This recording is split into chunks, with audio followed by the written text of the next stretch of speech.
আমরা যেতে চাই বৈষম্য বিরোধী ছাত্র আন্দোলন ও জাতীয় নাগরিক কমিটির উদ্যোগে নতুন রাজনৈতিক দলের যে আত্মপ্রকাশের কথা শোনা যাচ্ছে সেই উপলক্ষে বাংলা মোটরের সংবাদ সম্মেলন চলছে।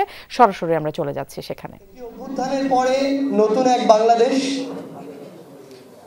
এই নতুন বাংলাদেশের সময়ের সবচেয়ে বড় দাবিটি হচ্ছে একটি শক্তিশালী রাজনৈতিক দল।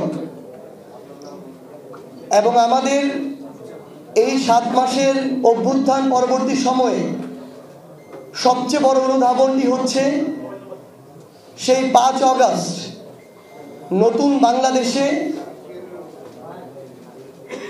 আমরা যে স্বপ্নগুলো দেখেছি, এই জুলাই স্পিরিটকে সামনে রেখে নতুন বাংলাদেশকে আমরা যেই জায়গায় কল্পনা করেছি, বাংলাদেশকে সেই জায়গায় নিয়ে যাওয়া একটা দীর্ঘ লড়াই। এবং আমরা আমাদের জায়গা থেকে বিশ্বাস করি যে হাজারো শহীদের জীবনের উপরে, প্রায় 1.5 লক্ষ ভাই বোনের রক্তের উপরে দাঁড়িয়ে যে নতুন বাংলাদেশ, এই বাংলাদেশে এই দীর্ঘ লড়াইটি করে সেই কাঙ্ক্ষিত বাংলাদেশ আগামীর প্রজন্মকে উপহার দেয়া আমাদের কাছে একটি আমানত। এবং আমরা আমাদের এই লড়াইটি করে যেতে চাই। সেই লড়াইকে সামনে রেখে বৈষম্য বিরোধী ছাত্র আন্দোলন এবং জাতীয় নাগরিক কমিটি ঐক্যবদ্ধভাবে নতুন একটি রাজনৈতিক দলের আত্মপ্রকাশ করতে যাচ্ছে। আগামী 28 ফেব্রুয়ারি বিকাল 3টায় জাতীয় সংসদ প্রাঙ্গণ সংলগ্ন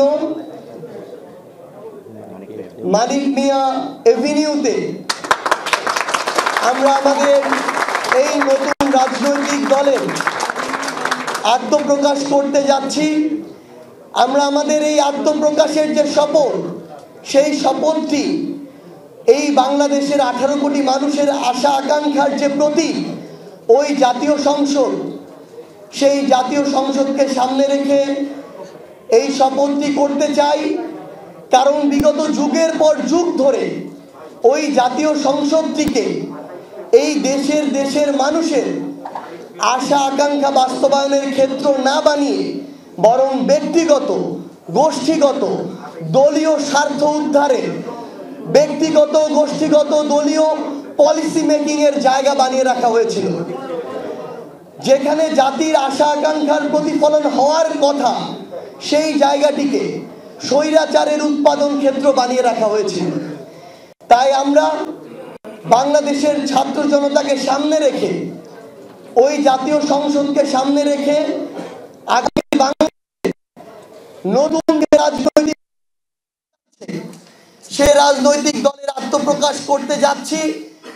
এবং আমরা এই শপথ নিয়ে, এই কমিটমেন্ট নিয়ে শুধু একটি কথাই বলতে চাই যে হাজারো শহীদের রক্তের উপরে, হাজারো রক্তাক্ত লাশের উপরে যে নতুন বাংলাদেশ এসেছে, এই নতুন বাংলাদেশে আমরা যে রাজনৈতিক দলটি করতে যাচ্ছি, এখানে ব্যক্তি স্বার্থ, গোষ্ঠী স্বার্থ, দলীয় স্বার্থের ঊর্ধ্বে বাংলাদেশের মানুষের স্বার্থ, বাংলাদেশের স্বার্থ প্রাধান্য পাবে।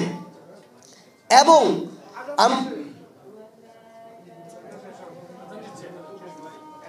একটু বাকি আছে,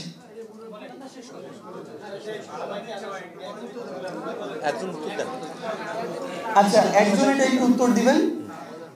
আমাদের সেই দল আত্মপ্রকাশের যে আমাদের প্রোগ্রামটি, সেখানে আমরা আমাদের জায়গা থেকে বাংলাদেশের রাজনৈতিক অঙ্গনে যত দল রয়েছে তাদের নেতৃবৃন্দ থেকে শুরু করে আমাদের এই অভ্যুত্থানের যারা শহীদ পরিবার, আহত যোদ্ধা রয়েছে এবং দেশি বিদেশি যারা কূটনৈতিক বৃন্দ রয়েছে, এবং বিগত 16 বছর শুধু নয়, যুগের পর যুগ ধরে নির্যাতিত যারা যোদ্ধা রয়েছে, যারা এই অভ্যুত্থানের প্রেক্ষাপট তৈরি করেছে এবং অভ্যুত্থানের এই আন্দোলনে সক্রিয়ভাবে অংশগ্রহণ করেছে সকল ছাত্র জনতা এবং আমাদের যেই প্রবাসী ভাইরা এই অভ্যুত্থানে অন্যতম গুরুত্বপূর্ণ ভূমিকা পালন করেছে, তাদের প্রতিনিধি থেকে শুরু করে বাংলাদেশের সকল অংশীদারিত্ব, আমাদের যত জাতিগোষ্ঠী রয়েছে, বিভিন্ন ধর্মীয় থেকে শুরু করে আমাদের ক্ষুদ্র নৃগোষ্ঠী থেকে শুরু করে যারাই রয়েছে সকলের সেখানে অংশগ্রহণ থাকবে। এবং আমরা বিশ্বাস করি সেই 28 ফেব্রুয়ারি 2025 বাংলাদেশের ইতিহাসে নব দিগন্ত উন্মোচনের আরেকটি অধ্যায় হতে যাচ্ছে, আরেকটি সাক্ষী হতে যাচ্ছে। ধন্যবাদ।